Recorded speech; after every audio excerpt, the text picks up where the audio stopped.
Uma boa noite, meus amados irmãos e irmãs. Que a infinita graça do nosso Senhor Jesus possa encher os nossos corações. Vamos abrir as nossas Bíblias aqui no livro de Êxodo, no capítulo 32. Êxodo, capítulo 32.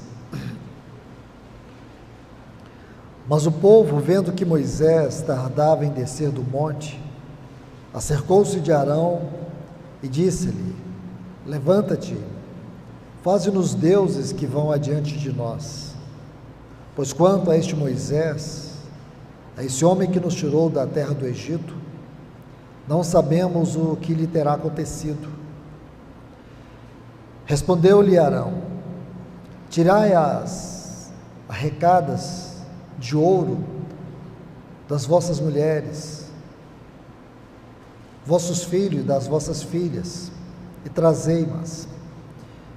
Todo o povo tirou os atavios de ouro que tinham nas orelhas, trazendo, entregou a Arão. Ele as tomou da mão deles, e com um buril, deu forma ao ouro, e dele fez um bezerro fundido. Então lhes disseram: Estes são, ó Israel, os teus deuses, que te tiraram da terra do Egito.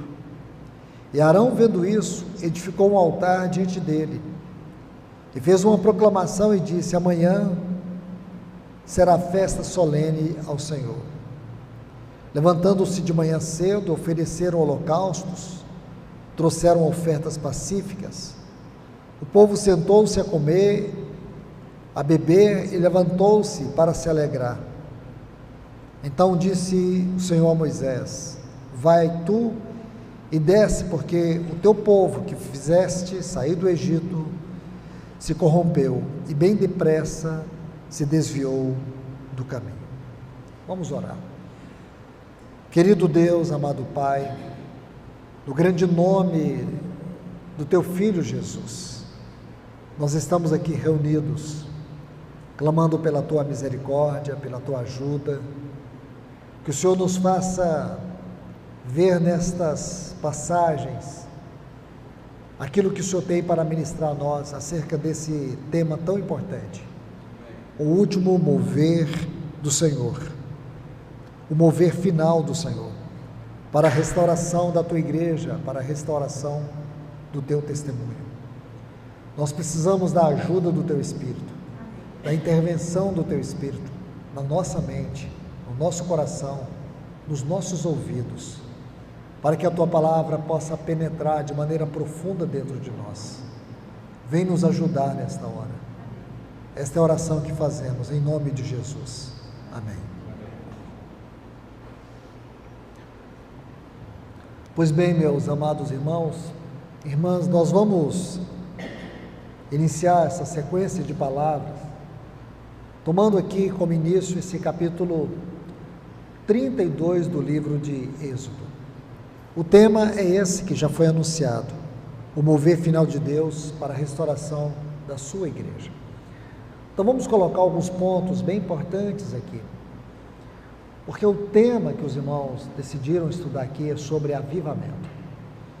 E será que nós compreendemos a natureza do avivamento? O que é avivamento? A definição mais simples é que avivamento é a condição normal da vida da igreja. Isto é, uma igreja que não vive um avivamento, ela vive uma condição anormal. Uma igreja que não busca um avivamento, ela está na contramão daquilo que nosso Senhor disse: Eu edificarei a minha igreja, e as portas do inferno não prevalecerão contra ela. Acontece, irmãos, é que desde o primeiro século da era cristã, o inimigo trabalhou de uma forma perversa, roubando os valores espirituais, destruindo os fundamentos espirituais. E quando você estuda os movimentos de Deus na história, por meio do seu povo, para resgatar esses fundamentos, nós vemos como o inimigo ele volta a trabalhar para poder desviar a igreja do seu chamamento celestial. Eu creio que todos nós sabemos que a história da igreja, ela tem um período chamado a Idade das Trevas. Esse período começou no ano 500 depois de Cristo e foi até o período da Reforma, quando Deus levantou alguns homens. Em primeiro lugar, eu quero citar aqui, é claro que existe muitos outros movimentos que estão alinhados com a Reforma, mas pelo menos 3 homens eu quero citar. O primeiro é Wycliffe, John Wycliffe. Depois, John Hus. E por último, o Martinho Lutero. Esses 3 homens seguem uma sequência dos movimentos de Deus para restaurar o lugar da sua palavra, que havia se perdido no meio do seu povo. Então Deus, ele usa o Wycliffe.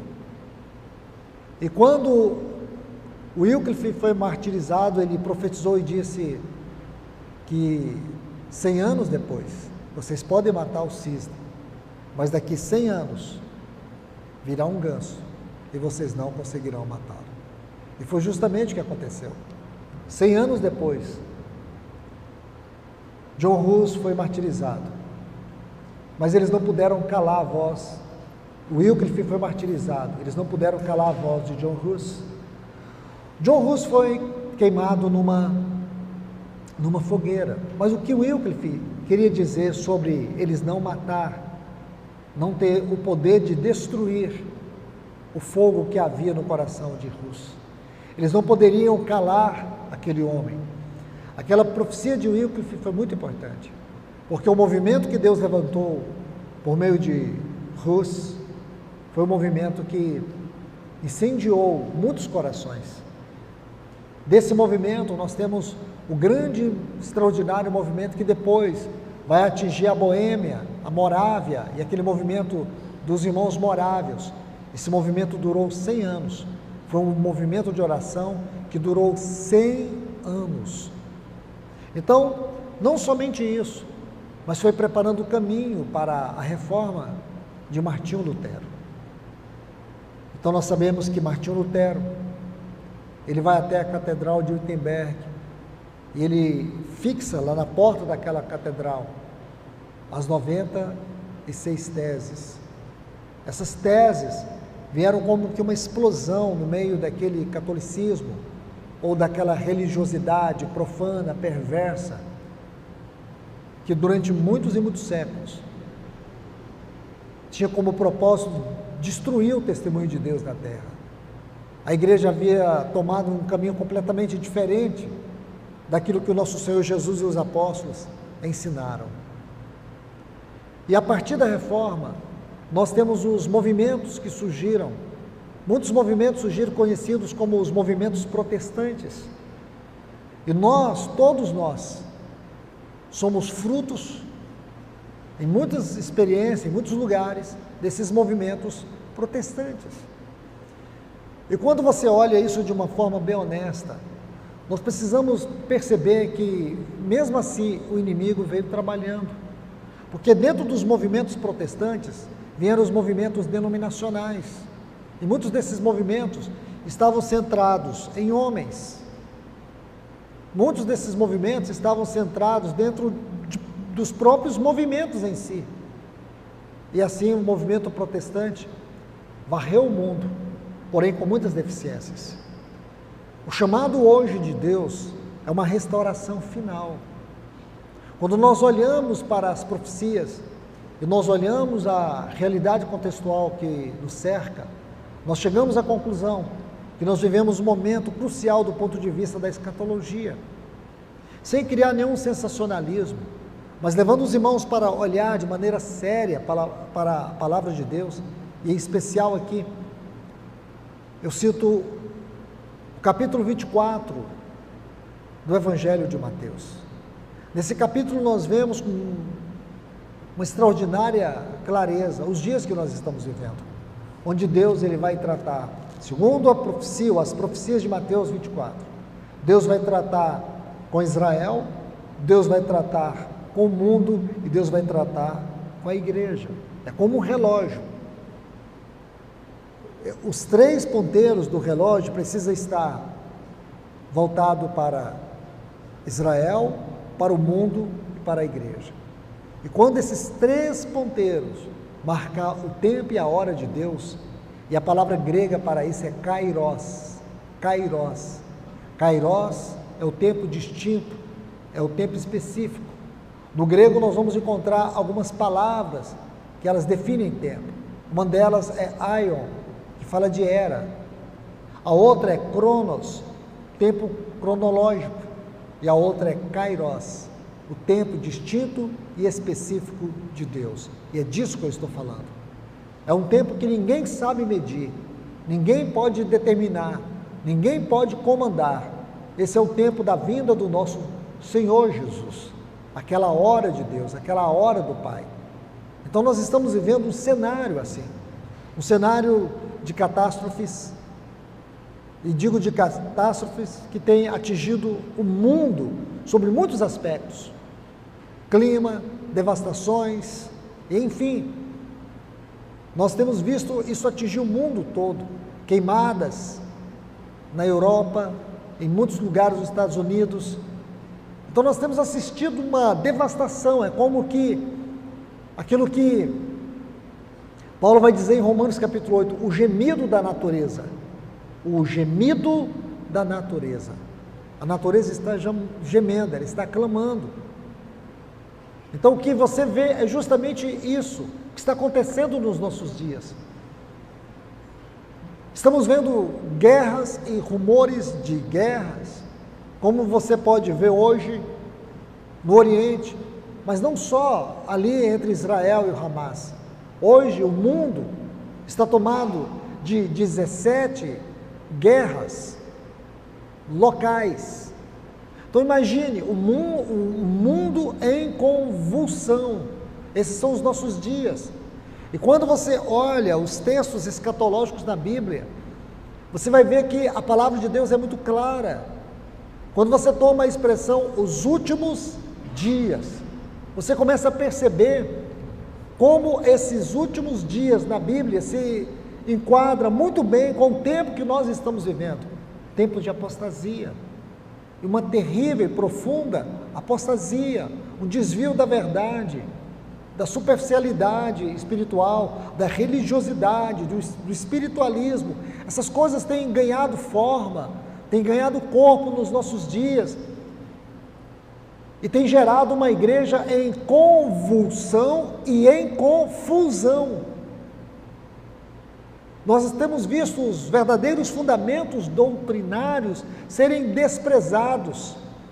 Aquilo que nós vemos no início da história da igreja, como toda a doutrina apostólica estava fundamentada em Cristo, a doutrina sobre a cristologia, a eclesiologia, a igreja como corpo de Cristo, Cristo como cabeça da igreja, como a pedra fundamental na qual a igreja como edifício está sendo edificada, está sendo construído. E também a eclesiologia, a doutrina da igreja como corpo de Cristo. A doutrina da cruz, no sentido objetivo, no sentido subjetivo, a cruz como princípio eterno em Deus, a cruz na qual o nosso Senhor Jesus morreu com todas as suas implicações. Eu estou apenas fazendo citações, porque cada uma dessas citações requer um tempo maior de exposição, porque aqui nós temos muitos pontos a serem adicionados. Cristo, a cristologia, a eclesiologia, a doutrina da igreja, a doutrina da cruz e a doutrina do reino, que tem a ver com o nosso caráter espiritual, nossa responsabilidade espiritual, presente, que tem suas consequências eternas. Esses fundamentos nem são ensinados mais. A grande parte dos cristãos nem sabem que esses 4 fundamentos existem. Eles precisam ser examinados, conhecidos, desfrutados, experimentados. E não somente os fundamentos doutrinários, os fundamentos práticos. A igreja primitiva, ela tinha vida prática, e a sua vida se resumia em 4 pontos. A palavra, que é chamada lá em Atos 2,42, doutrina dos apóstolos. A comunhão, não era uma comunhão social, era uma comunhão espiritual, era uma comunhão de relacionamentos profundos, de mutualidade, de cuidado, de companheirismo. Havia também a mesa do Senhor, que era a reunião da igreja. A igreja reunia todos os primeiros dias da semana. Esta era a sua reunião. A igreja estava em torno da mesa do Senhor, como que uma celebração de uma realidade espiritual, que era o fundamento de toda a vida e significado, identidade da igreja. E não somente isso, as orações, tantas orações no sentido pessoal e muito mais, as orações no sentido congregacional. Então, tudo isso veio se perdendo, irmãos. E hoje, nos nossos dias, isso é praticamente inexistente. Então, como é que nós vamos falar de avivamento? Porque aí nós corremos o risco de confundir avivamento com movimento ou com aviltamento. O que é um avivamento? O que é movimento? E o que é aviltamento? Hoje, o mundo cristão, o mundo espiritual, a igreja, ela tem uma facilidade para se envolver com movimentos e com aviltamentos, e nunca com avivamento. Por quê, meus irmãos? Porque o preço de um avivamento é um preço de renúncia, é um preço de consagração. O preço do avivamento é nós desentulharmos, isto é, tudo aquilo que não honra o Senhor entre nós precisa ser removido. E isso mexe com ministério, isso mexe com culto, isso mexe com muitas coisas que são como esse bezerro de ouro que o povo edificou. É muito melhor você ter um bezerro de ouro e o povo entretido com ele, do que nós pagarmos o preço por aquilo que honra a Deus. Porque aviltamento é uma vileza, é uma desonra a Deus. Sempre que ocorre algum movimento, eu creio que vocês devem se lembrar que há poucos meses atrás, há um tempo atrás, numa cidade pequena nos Estados Unidos, ocorreu um grande movimento. E isso se espalhou logo pela internet, e uma cidade de 6 mil habitantes, de repente estava com 30 mil pessoas, dos Estados Unidos e de várias partes do mundo, foram para essa cidade pequena, para aquele avivamento que aconteceu numa faculdade metodista.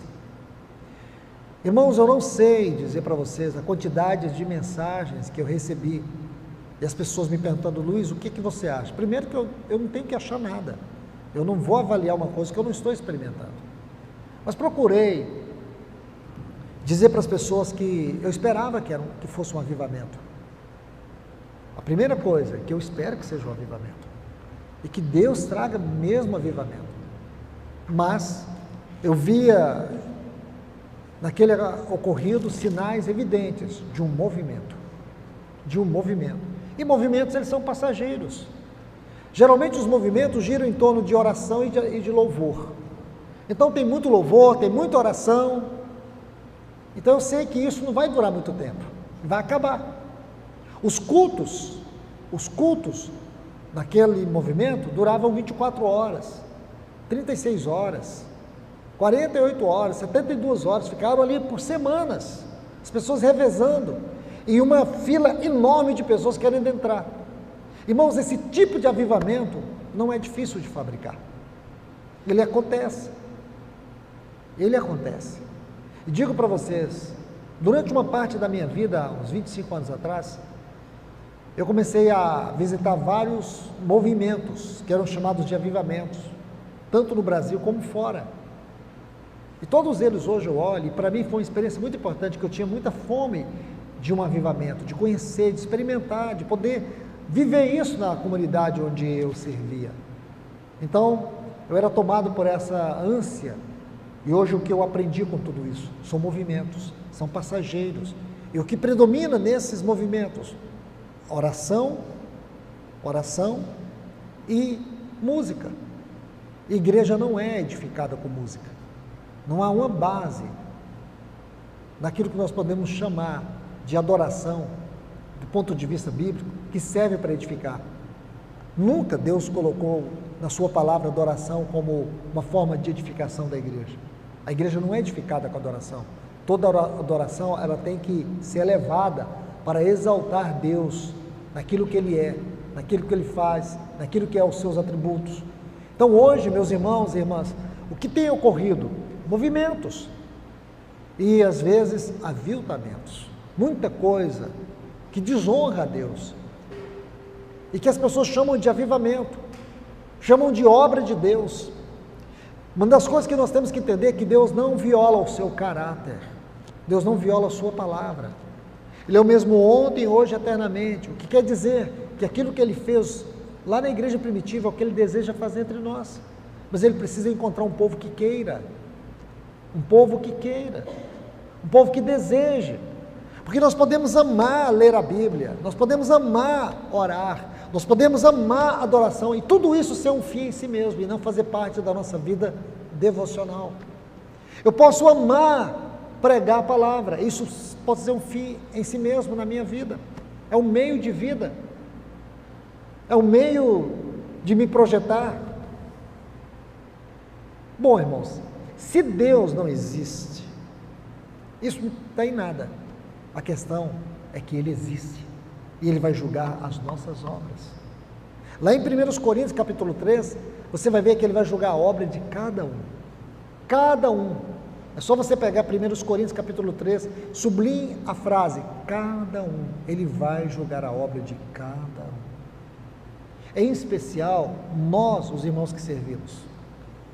Nós que dizemos para a igreja que temos um chamado, que Deus interviu na nossa vida, que nos colocou num encargo de responsabilidade, e Deus não nos colocou nesse encargo de responsabilidade para nós sermos celebridades, para sermos pessoas importantes. Nós não somos pessoas importantes, é o encargo que é importante. Nós não somos pessoas especiais, é o encargo que é especial. Esse é o ponto sério deste assunto avivamento, porque nós precisamos chegar à consciência que nós não estamos vivendo avivamento, que nós necessitamos para a nossa sobrevivência como igreja. Do contrário, nós vamos viver de entretenimentos. Nós precisamos de um programa que funcione para que a igreja não desanime. Nós precisamos ter pessoas funcionando, pessoas fazendo coisas, para que o programa e a estrutura funcione. E sabe quando que o avivamento vai ser experimentado entre nós?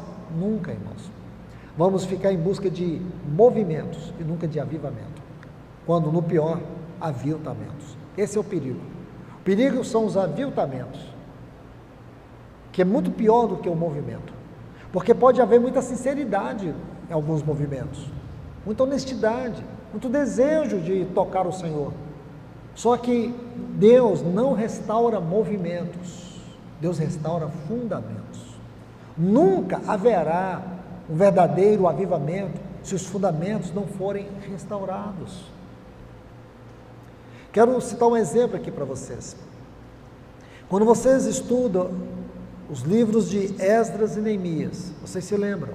Livros de Esdras e Neemias.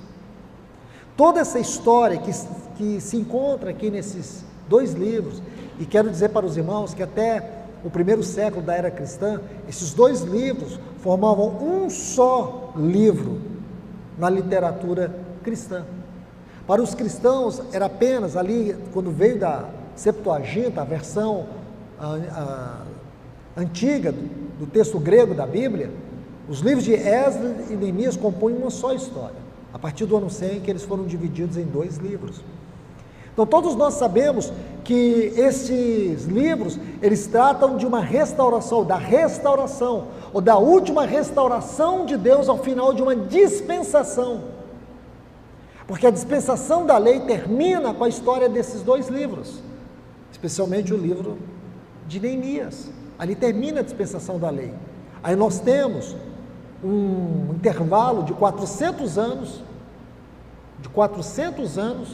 aí depois nós temos o início da dispensação da graça, quando aquele pequeno remanescente que nós encontramos ali nos primeiros capítulos do Evangelho de Lucas. Então é importante você saber isso. E agora, há um detalhe que nós precisamos atentar, que estes livros mostram o resgate de Deus. O que Deus resgata nos livros de Esdras e Neemias? O seu testemunho, testemunho do seu nome. E por quê? O que aconteceu? O testemunho de Deus foi colocado em opróbrio. Tudo aquilo que Deus havia edificado, tudo aquilo que Deus havia realizado durante a história dos patriarcas, desde o capítulo 12 do livro de Gênesis, quando Deus escolheu um homem, tirou Abraão da terra de ídolos, e Deus lhe deu uma visão no seu interior de uma terra, e lhe prometeu um filho, e lhe prometeu uma nação. Ele disse que essa nação seria o seu povo, essa nação seria uma bênção na terra. Então nós temos a história de Israel aqui, quando Deus começa com Abraão, Isaque e Jacó. Depois nós temos o povo de Israel no Egito, e Deus levanta Moisés e resgata esse povo do Egito. Eles peregrinam durante 40 anos, por 42 estações, que saem de Ramsés e vão até os campos de Moabe, e eles entram em Canaã e tomam posse de Canaã. E ali Deus estabelece o seu povo na terra. Aí depois nós temos, mais na frente, o período monárquico, quando a nação de Israel escolhe um rei, Saul. Porém esse não era o homem que Deus queria. E Deus levanta Davi, homem segundo o seu coração. E Davi queria edificar uma casa para Deus, e Deus disse: não, Davi, você não, você tem as mãos manchadas de sangue, mas o teu descendente. Só que Deus não estava falando de Salomão, Deus está falando de Cristo. Ele me edificará uma casa. Davi compôs um salmo muito lindo sobre isso, o Salmo 132, quando ele diz que ele não daria descanso aos seus olhos, enquanto ele não encontrasse um lugar de repouso para o Senhor. E nós sabemos que ele comprou um campo para poder ali edificar a casa de Deus. E a casa foi edificada pelo seu filho Salomão. Essa casa agora era uma expressão do testemunho de Deus na terra. Porque vocês se lembram que quando Deus tirou o povo de Israel do Egito, Deus os levou para o Monte Sinai. Depois de 3 meses que eles saíram do Egito, percorreram 12 estações, de Ramsés até o Sinai, 12 estações. E ali, durante 11 meses, Deus deu a visão da casa, da sua casa e do sacerdócio. Então o serviço da casa, a casa e o serviço, a casa e o sacerdócio, Deus deu a visão para eles. Tudo isso tem a ver com a mente de Deus, tudo isso tem a ver com o propósito eterno de Deus. Então o que acontece? No livro de Esdras e Neemias, a casa estava em ruínas, a cidade estava destruída, seus muros destruídos, suas portas queimadas, o templo, aquele lugar que representava o testemunho de Deus na terra, estava destruído, estava saqueado. Tudo aquilo naquela casa apontava para Cristo. Toda a revelação de Cristo Deus havia dado pelas medidas, pelos móveis, que Deus mostra para Moisés lá no Monte Sinai. Então, meus irmãos e irmãs, quando você chega no livro de Esdras e Neemias, você vê que aquele estado é um estado de opróbrio, porque você se lembra lá em 2 Reis, capítulo 22, quando Josias, um rei piedoso, quando se descobriram o livro da lei, o sacerdote Ilquias, ele descobriu o livro da lei que estava debaixo de escombros. Safã, o escriba, tomou aquele livro, leu diante do rei Josias, ele rasgou as suas vestes, e ele conclamou um jejum, ele restaurou a Páscoa, que não era celebrada como uma das festas sagradas do povo, não era celebrada desde o tempo dos juízes, e aparentemente, parece que houve um grande avivamento ali, mas não houve avivamento, profeta Jeremias já era profeta há 5 anos. E ele não participou daquilo. Toda a nação aparentemente se arrependeu, mas não havia arrependimento. Porque nós sabemos que o rei Josias morreu. E depois da morte dele, seus 3 filhos e um neto reinaram. E esses reis foram os mais perversos reis que nós temos. Se juntar aí com Acabe, Manassés, eram reis perversos. E Jeremias, durante o reinado desses 4 reis, os 4 reis, Jeremias profetizou. Isso está lá em 2 Crônicas, capítulo 36. Você vai ver a história desses 4 reis. Um desastre, uma tragédia. A casa de Deus, que era a expressão do seu testemunho na terra, do seu nome na terra, estava agora entregue à profanação. Então Deus permitiu que a Babilônia viesse e destruísse a cidade, destruísse os muros, destruísse o templo, queimasse o templo, saqueasse todos os utensílios sagrados. E todos os utensílios foram levados para a Babilônia, depositados dentro do templo do deus Marduk da Babilônia.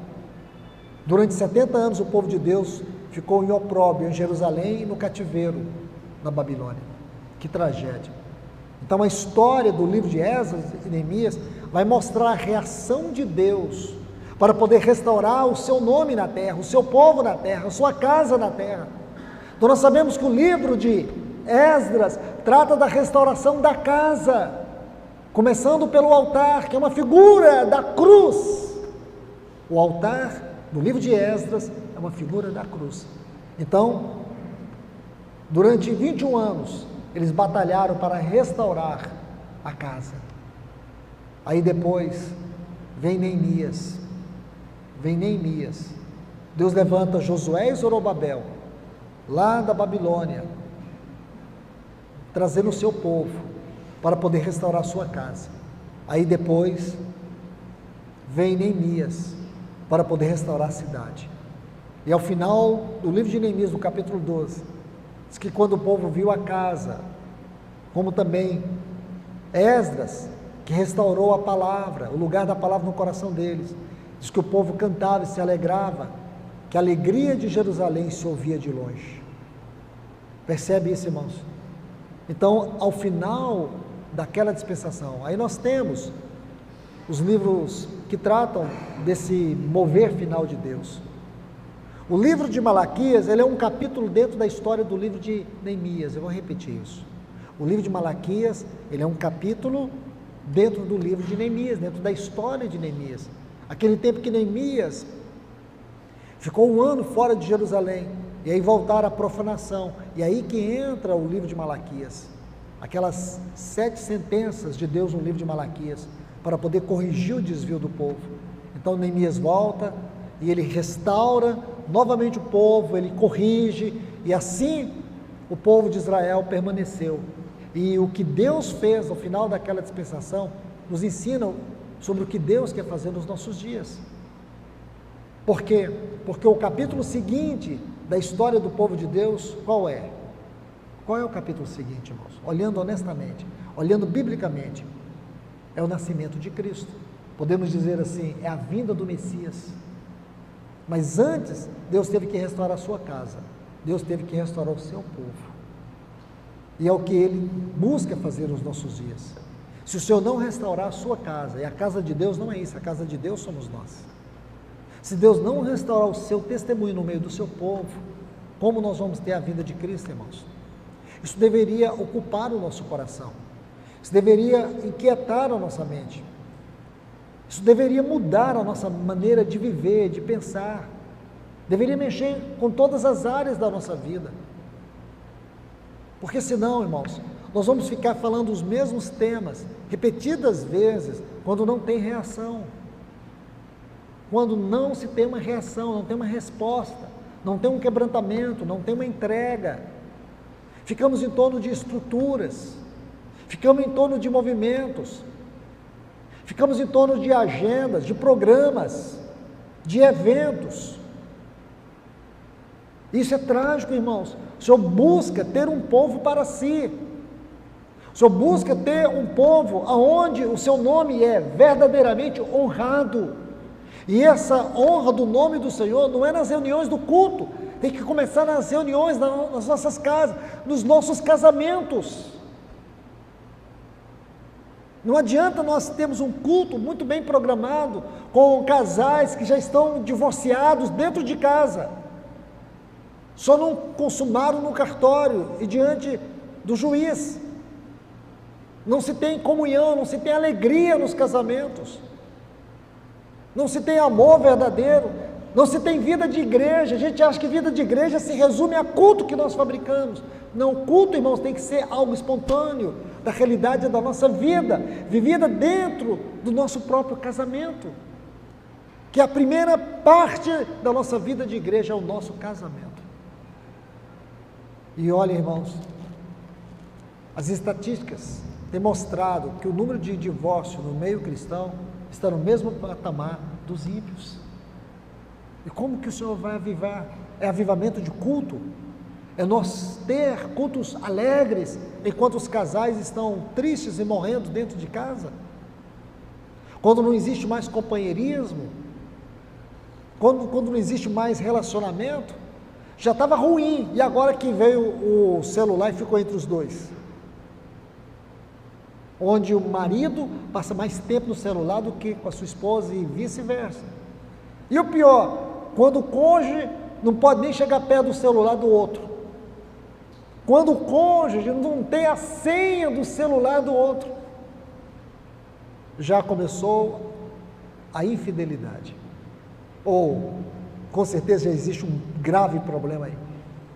Irmãos, como é que nós vamos ter avivamento com uma igreja doente, com casamentos doentes, com relacionamentos doentes? Como, irmãos? Nós não podemos pensar em ter cultos alegres se temos uma igreja triste por detrás desse culto. De trás dessa cortina tem pessoas infelizes, tem pessoas depressivas, tem pessoas que vivem aí fazendo tratamento psiquiátrico para poder tratar suas emoções, tratar suas inseguranças emocionais. Como nós vamos ter avivamento com uma igreja emocionalmente doente? Pessoas sofrendo de transtorno de ansiedade, pessoas que perderam a visão do trono de Deus, da soberania de Deus. Como que nós vamos ter um avivamento com uma igreja emocionalmente doente, ansiosos? Como, irmãos? Então é melhor restaurar movimentos, é melhor ter o bezerro de ouro. Aqui nós estamos vendo um grande obstáculo ao avivamento. O que Israel preferiu? Onde estava Moisés?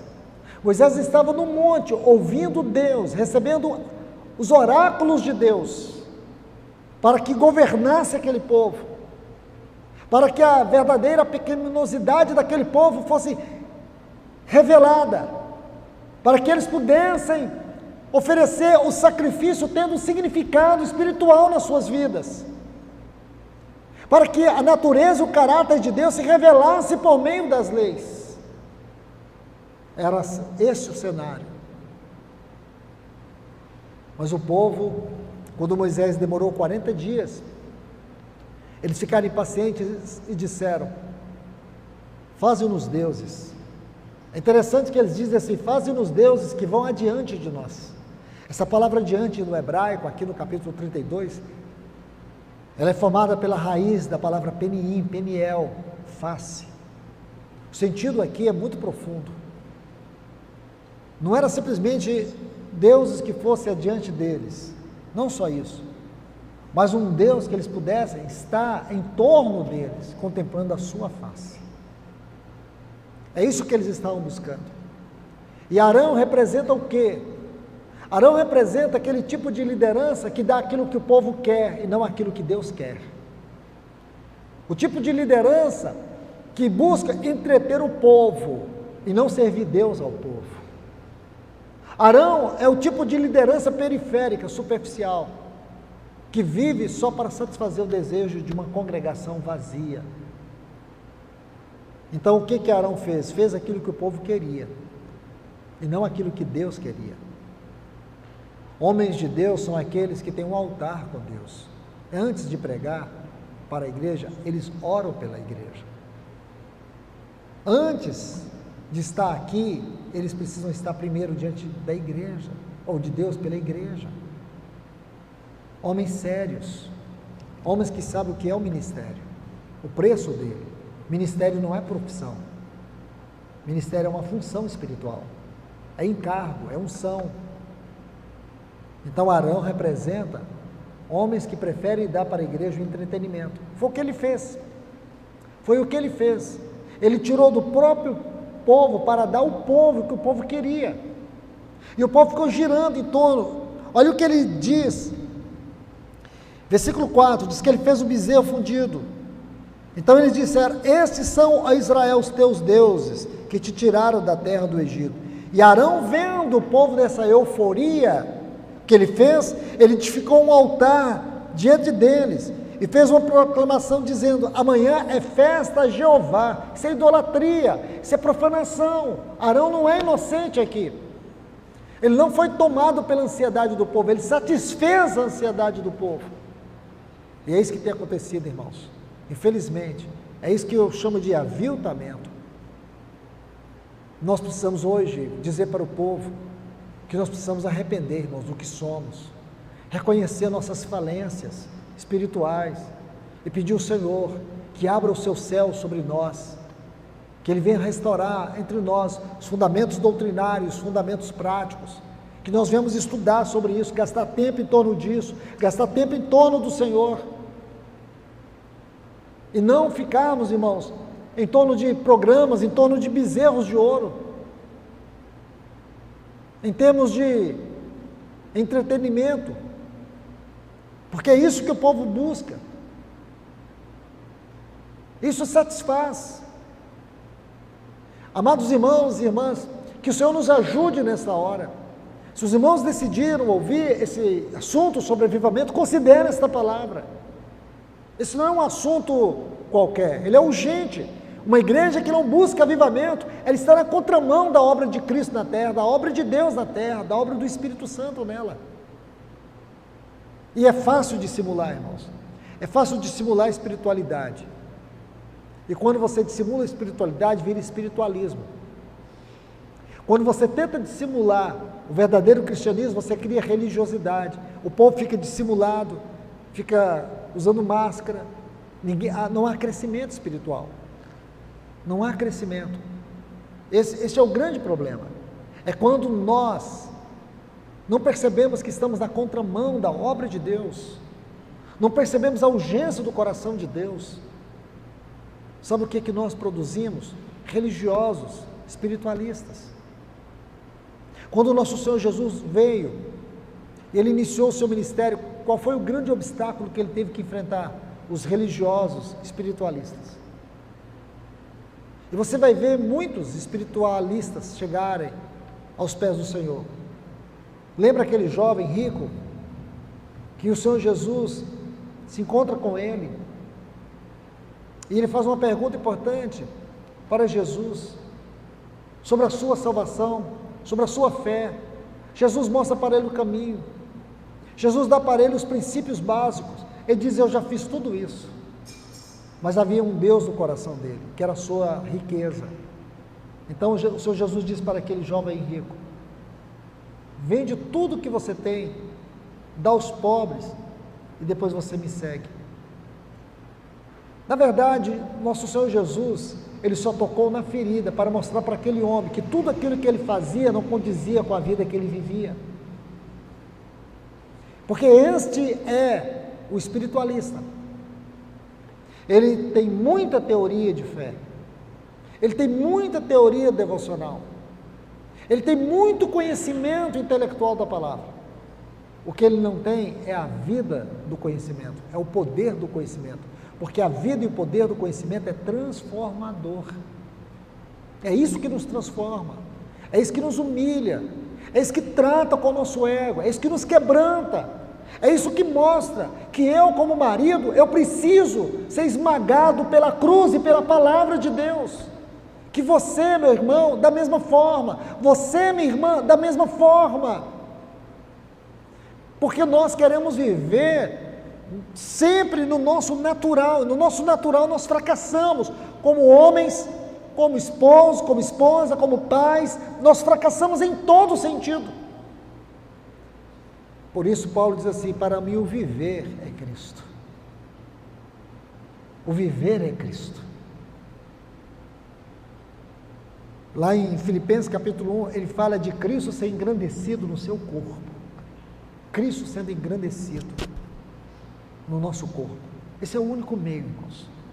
Na nossa vida natural, a gente vai fracassar todos os dias.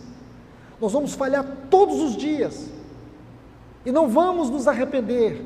A gente finge arrepender.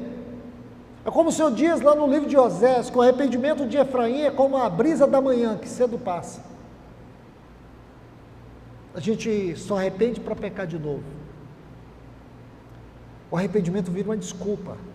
Arrependimento na Bíblia é mudança de caminho, é mudança de vida. O arrependimento na Bíblia não é remorso. O arrependimento na Bíblia é aquele que confessa e deixa, alcança misericórdia. Não é você arrepender do pecado, é você abandonar o pecado do qual você disse se arrepender. Não é você ficar em torno dele. Você pensa que o arrependimento, ele faz uma limpeza quando você volta para aquela sujeira. Isso não é arrependimento, irmãos. Não é arrependimento. Você está enganando a si próprio. Nossa vida natural, em nossa vida natural nós vamos fracassar todos os dias. Por isso nós precisamos de Cristo como nossa vida. E como eu posso ter Cristo como minha vida? Deixe-me concluir rapidamente esse ponto com vocês aqui. Abra comigo suas Bíblias aqui em Filipenses. Vamos fazer uma viagem aqui rápida por esse livro, tão pequeno, porém cheio de tantas riquezas espirituais. Aqui nós temos um caminho maravilhoso para o avivamento. Veja no capítulo 1.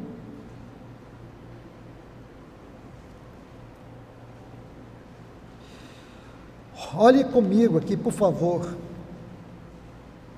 o versículo 20 e o versículo 21. Segundo a minha expectativa, ou ardente expectativa, eu quero que vocês olhem esta frase, porque em muitas Bíblias está assim, expectativa. No texto original não está expectativa, está ardente expectativa. É algo que arde, é algo que queima, é algo que abrasa o meu coração. Então, se eu coloco expectativa, eu posso diminuir o significado do texto, a minha ardente expectativa. Só que ele acrescenta uma coisa a mais aí, e esperança de que em nada serei envergonhado, com toda a ousadia, como sempre, assim agora Cristo será engrandecido no meu corpo, quer pela vida, quer pela morte. Aí vai dizer, pois para mim o viver é Cristo. Então veja como esse livro, ele vai criando uma conexão do que é vida devocional. O que é vida devocional, irmãos? Talvez seja esse ponto onde nós mais temos falhado. Vida devocional. Porque a gente confunde vida devocional com vida religiosa. E vida devocional não é vida religiosa. Vida devocional é um relacionamento íntimo e profundo com Deus. Quando eu falo com Deus aqui, eu estou incluindo o nosso Senhor Jesus e o Espírito Santo, porque o Espírito Santo é o elo, ele é o Espírito da comunhão, ele é o Espírito que veio nos habitar, ele veio nos habitar, porque, irmãos, a salvação de Cristo, ela tem dois lados. Ela tem um lado onde ele nos salvou na sua morte, ele tratou com a questão da justiça de Deus, onde nós não tínhamos condições de satisfazer essa justiça, e segundo essa justiça, nós estávamos condenados eternamente, não haveria a menor condição de nós sermos livrados do inferno. Segundo a justiça de Deus, nós éramos filhos da ira, está lá em Efésios capítulo 2, filhos da ira, nós estávamos condenados, como filhos da ira. Não havia nada que pudesse, de nós mesmos, remediar a nossa condição diante de Deus. E é disso que trata a cruz, a morte de Cristo. Ele morreu por mim e por você. E nele nós fomos feitos justiça de Deus. Por causa da sua morte, nós estamos justificados diante de Deus. Por causa da sua morte, nós estamos livres da culpa e da condenação do pecado. Foi isso que ele fez no trono, na cruz. Foi isso que ele fez na cruz. Mas a sua obra ainda não terminou. Por mais que ele dissesse lá na cruz, está consumado. Sim, no que diz respeito à justiça de Deus, à condenação do inferno, no que diz respeito à condição que nós estávamos, como filho das trevas, num império de trevas, numa condenação eterna, tudo está consumado. A sua morte resolveu tudo, mas a sua morte abriu um caminho para o trono. Agora tem a salvação pela vida. Salvação pela vida. Ele nos salvou pela sua morte, agora ele nos salva pela sua vida. Lá na cruz ele foi o nosso Salvador, lá no trono, porque ele é um rei, sumo sacerdote. Ele é o sumo sacerdote segundo a ordem de Melquisedeque, mas ele é um rei, ele é um sacerdote rei. E lá no trono, ele está nos salvando pela sua vida. É esse processo que eu e você estamos vivendo agora. Esse processo envolve transformação, conformação e glorificação. Transformação. Ele está transformando a nossa mente, o nosso viver aqui nessa terra. Nós não somos mais seres naturais, nós somos seres espirituais. Nós não somos mais destinados a este mundo, nós somos destinados a uma pátria celestial, uma pátria superior. Este corpo corruptível será revestido da imortalidade e da incorruptibilidade. Está lá em 1 Coríntios capítulo 15, a partir do versículo 50. Nosso corpo, esse corpo aqui, será revestido da incorruptibilidade e da imortalidade. E nós teremos um corpo de glória, como aquele corpo que o nosso Senhor Jesus assumiu na ressurreição. Nunca a glória dele, mas por causa da glória dele, da glória da sua vitória, ele está nos conformando à sua própria vida, à sua própria vida. Nunca como ele, nunca teremos a glória dele, nunca teremos a sua onipotência, mas estaremos eternamente na sombra da sua glória, eternamente. Então é isso que nós temos que entender, a salvação pela vida. E essa salvação que o Espírito Santo veio nos habitar. Aquele que sempre eternamente foi Deus com Deus, agora ele foi enviado para fazer toda esta obra, engrandecer Cristo na nossa vida. Este é o grande avivamento dos nossos dias.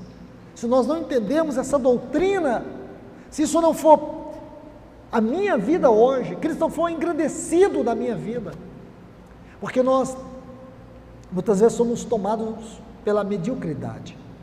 Irmãos, quem nesse lugar aqui não está sofrendo? Quem aqui não está vivendo uma grande crise, até mesmo existencial?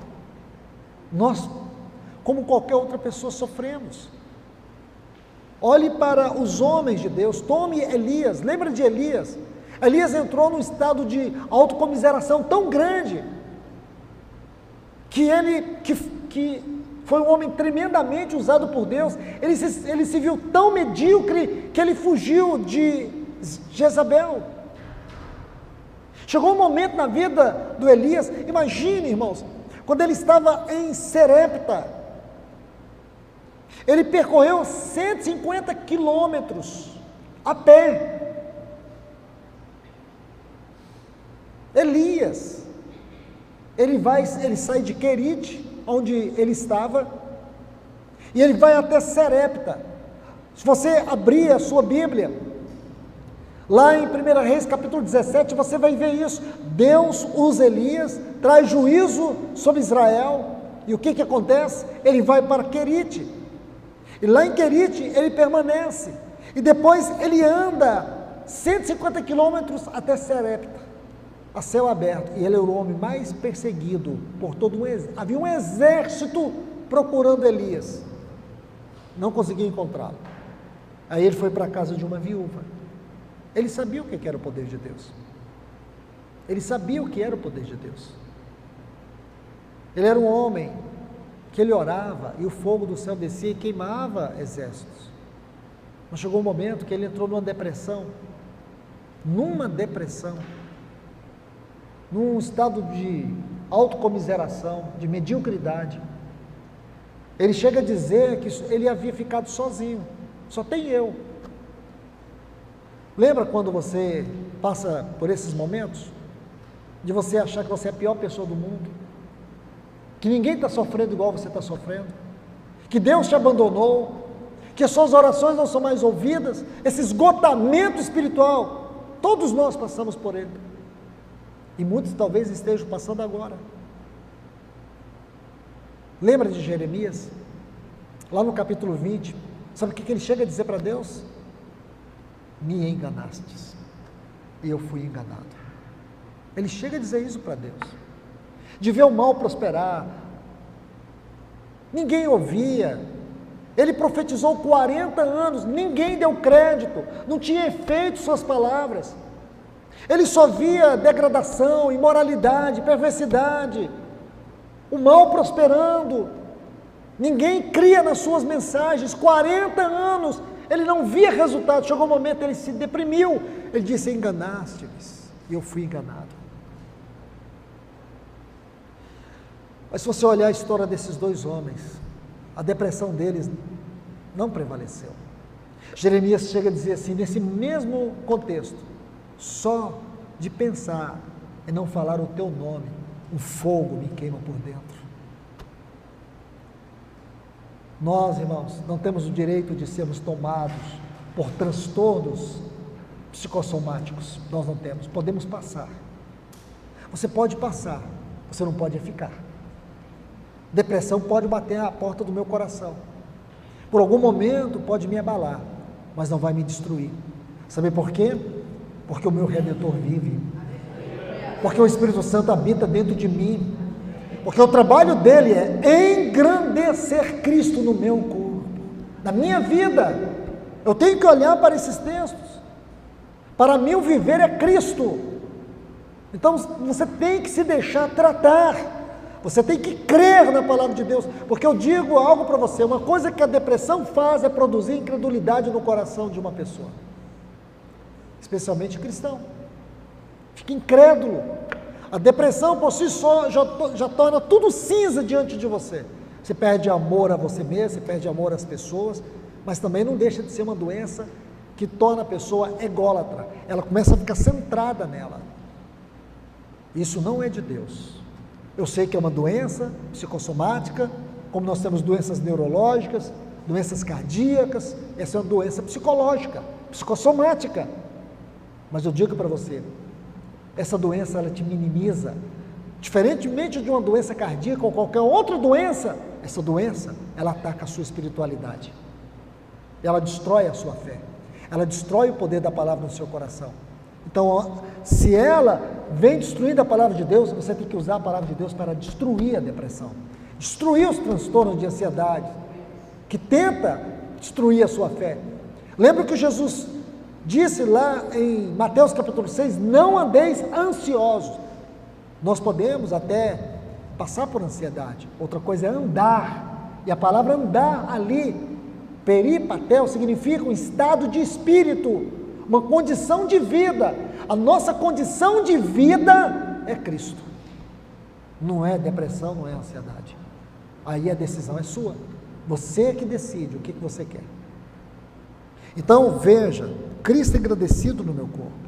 Então aqui no capítulo 1 é isso. No capítulo 2, você vai ver Paulo dizer assim, se há pois alguma exortação em Cristo, se há alguma consolação de amor, se há alguma comunhão de espírito, se há alguma misericórdia e compaixão, completai a minha alegria, de modo que penseis a mesma coisa. Aí ele vai dizendo algumas verdades muito interessantes, mas quando chega algumas exortações impressionantes. Quando chega no versículo 5, ele diz: tende em vós este mesmo sentimento que houve em Cristo. Qual foi o sentimento que houve em Cristo? Que ele, sendo igual a Deus, ele não subsistiu ele subsistindo em forma de Deus, não julgou abrir mão dessa comunhão. Seria aqui o que Paulo está dizendo. Ele não usurpou isso. Sabe o que ele fez? Ele se esvaziou. Ele não se prendeu ao fato dele se subsistir como Deus. Ele abriu mão por causa de nós. Ele não usurpou o fato dele ser Deus com Deus. Ele abriu mão. Ele abriu mão de todas as suas insígnias de glória. Aí ele vai dizendo aqui, ele se esvaziou, tomando forma de servo, feito semelhante aos homens, sendo reconhecido como homem, humilhou-se, tornando obediente até a morte de cruz. Ele se esvaziou. Ele não se agarrou às suas insígnias de glória. Essa é a vida que nós somos desafiados a viver, a vida de Cristo. A vida que não se apega a glórias, a vida que não está agarrada a glórias, mas que está disposta a esvaziar. Sabe para quê? Para ser obediente, para experimentar o trabalho da cruz. E muitas vezes nós não queremos o trabalho da cruz, nós queremos a glória da cruz. Só que a glória da cruz é o que nós temos aqui nesse capítulo 2, é o esvaziamento. Nosso Senhor Jesus nos disse assim: vocês querem me seguir? Outra forma de dizer: vocês querem ser os meus seguidores? Negue-se a si mesmo, está aqui. Tome a sua cruz, siga-me. O que é cruz? Muitas vezes, algumas vezes, você ouve alguém dizer assim: o meu esposo é uma cruz que eu tenho que carregar. A minha esposa é uma cruz. Primeiro que você não entendeu o que é a cruz. Você não sabe o que é a cruz. Outra coisa, você está usando a cruz como uma forma de amaldiçoar o seu cônjuge. E essa é uma prova de que você está completamente fora da obediência de Deus. Muito cuidado com isso, irmãos. Porque aqui está o ensino de Paulo. Nós precisamos ser tomados pela vida de Cristo. E ser tomados pela vida de Cristo é permitir o esvaziamento da nossa vida natural. É tomar o caminho da cruz. Como que nós vamos experimentar avivamento se Cristo não está sendo engrandecido na nossa vida? Porque, irmão, se Cristo não for engrandecido na minha vida, qualquer glória que eu experimente dele, eu vou me exaltar. Você já viu aquelas pessoas que gostam de contar seus testemunhos? A pessoa experimenta um milagre grande na vida. Aí o que ela faz aquele milagre? O seu ministério. Aí sai contando para todo mundo: eu fui curado disso. E lá no meio dos irmãos, tem alguém que está sofrendo o mesmo mal, só que Deus não curou ele. Ou às vezes tem o irmão que perdeu a sua esposa daquela doença, da qual aquela pessoa está se vangloriando. Parece que Deus é bom para ela e não é bom. Sabe o que é isso, irmãos? Espiritualismo. Porque nós não somos chamados para pregar nós mesmos. Ou aqueles irmãos que gostam de exaltar a sua vida material: irmãos, eu estava sem emprego, Deus me deu emprego, me deu casa, me deu carro. E tem um irmão ali que ainda mora de aluguel a vida toda. Deus é mais Deus para esse do que para aquele. Isso está errado, irmãos. Nós precisamos conhecer a glória pelo esvaziamento do nosso homem natural, para que Cristo seja engrandecido. O que tem que ser engrandecido em nós não é as bênçãos de Cristo, é o próprio Cristo. Não são as doações, é o doador. Mas Cristo sendo engrandecido na minha vida, envolve quebrantamento. Escute bem: Cristo sendo engrandecido na minha vida, envolve quebrantamento. Quebrantamento do homem interior. Todas as pessoas que estão experimentando essa fome por Deus, esse avivamento pessoal, estão experimentando esse esvaziamento que tem produzido quebrantamento. Escute isso, irmãos. Pessoas cheias de si, pessoas cheias de espiritualismo, de religiosidade, nunca saberá o que é um avivamento. Avivamento é o quebrantamento do homem interior.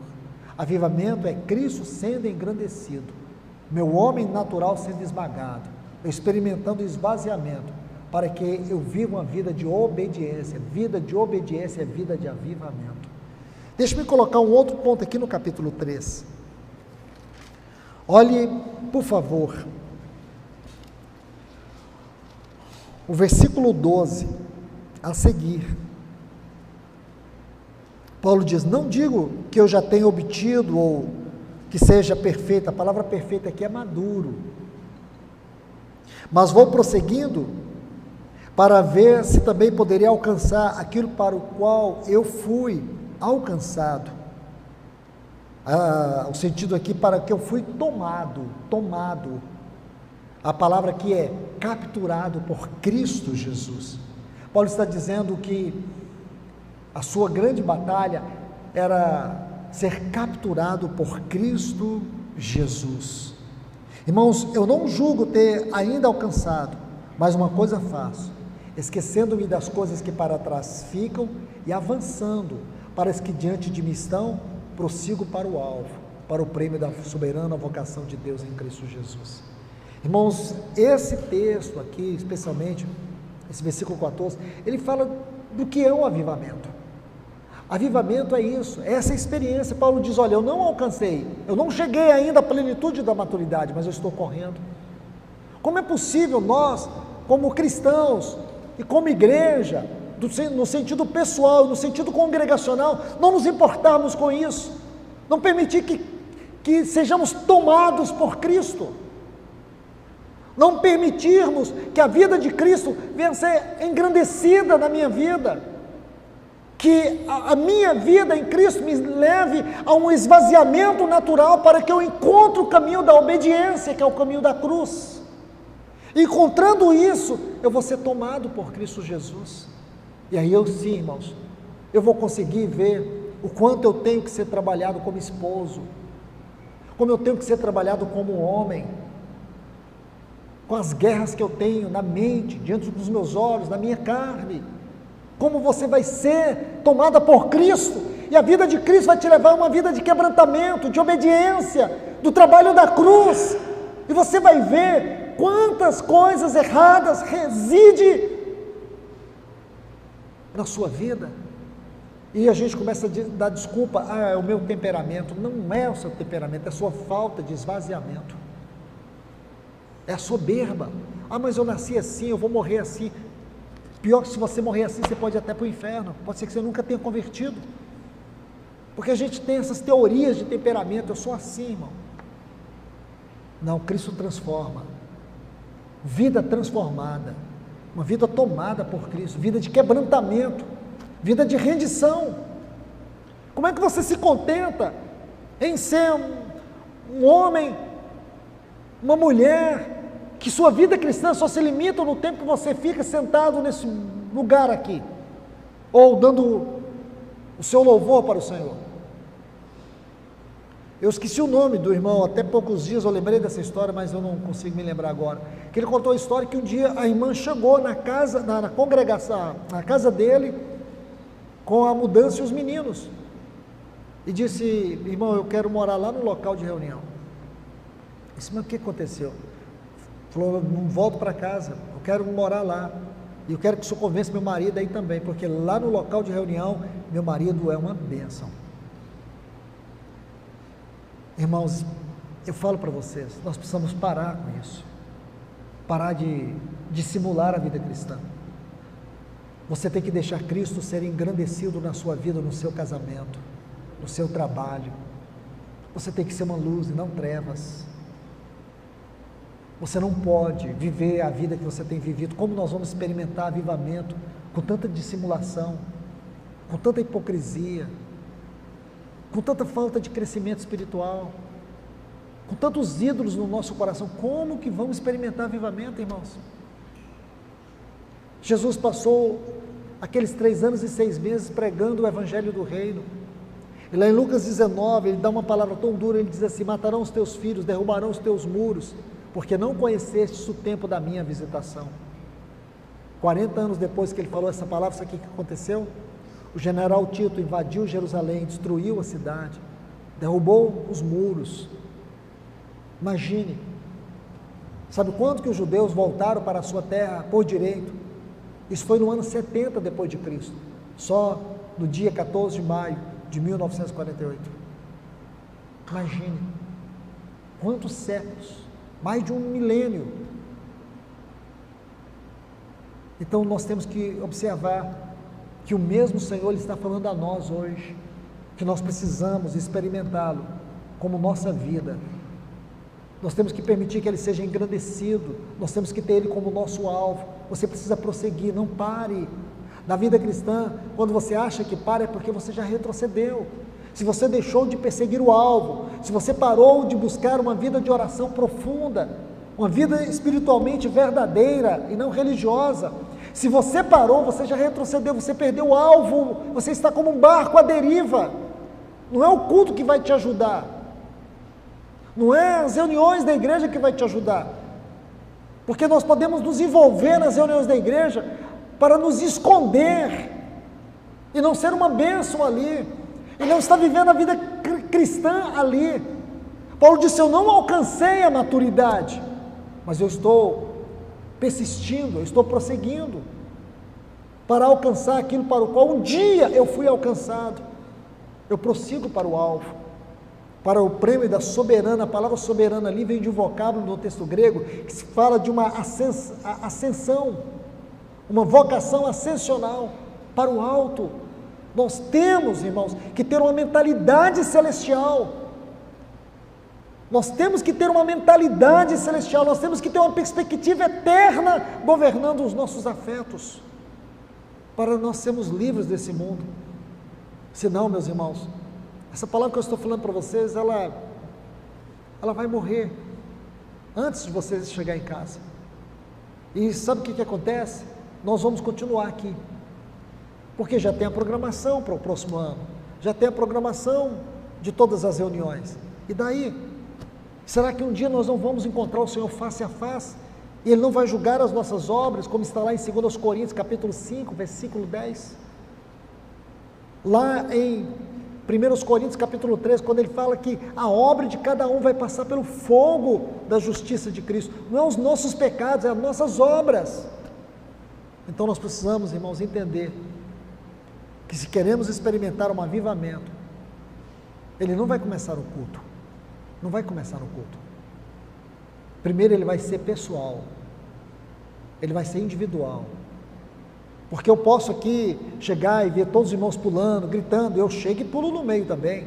Eu volto para Goiânia e vou dizer: irmãos, lá em Cidrolândia está acontecendo algo, eu participei daquilo lá. Participei de quê, irmãos? Será que eu tenho a capacidade de pegar o que Deus está fazendo aqui e de jogar lá dentro da comunidade em Goiânia, onde eu sirvo? Claro que não, irmãos. Isso é pessoal.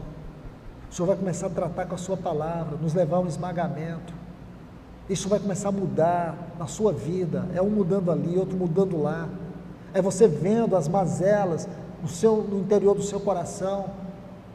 Aí começa uma disposição de alegria para servir. A nossa liberdade e franqueza para confessar os nossos pecados e dar nomes a eles. Aí os nossos pecados vão ter nomes. Nós vamos se quebrantar diante do Senhor.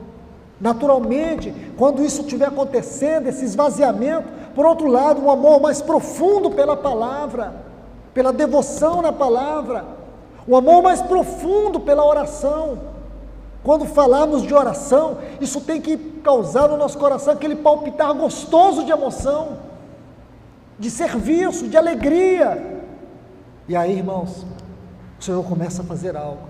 Chame isso do que você quiser, mas é o mover de Deus, onde Ele está restaurando o seu nome, sua presença e a sua glória no meio do seu povo. É isso que o Senhor busca entre nós, irmãos. É isso que Ele anela alcançar entre nós. Nos livrar desse ambiente do bezerro de ouro, onde nós fabricamos uma religião e ficamos em torno dela, e chamamos isso de Deus, de culto, de adoração, de ministério da palavra. Não é, irmãos. Eu espero que o Senhor de alguma maneira esteja falando a cada um de nós aqui. Que Deus vos abençoe. Pai, nós te louvamos e te agradecemos. Obrigado por esse tempo aqui, Senhor. Fale com a tua igreja. Fale com cada vida aqui, Senhor.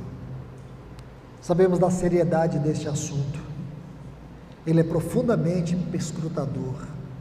Então vem e perscruta o nosso interior, Senhor. A minha vida, a vida dos meus irmãos e das minhas irmãs aqui. Senhor, nós não podemos continuar da mesma forma. Engrandeça o teu filho na nossa vida. Tome a nossa vida, Senhor. Leve-nos pelo trabalho da tua cruz ao esvaziamento, para que nós venhamos encontrar o caminho da obediência ao Senhor. Porque se é o desejo do Senhor, de que nós sejamos cheios do Espírito, vivamos esta vida avivada, então, Senhor, se estamos vivendo o contrário, estamos em desobediência, vem, Senhor, trata conosco, corrija-nos, ajuda-nos, nós te pedimos em nome de Jesus. Fale com esta comunidade aqui, Senhor, em nome de Jesus.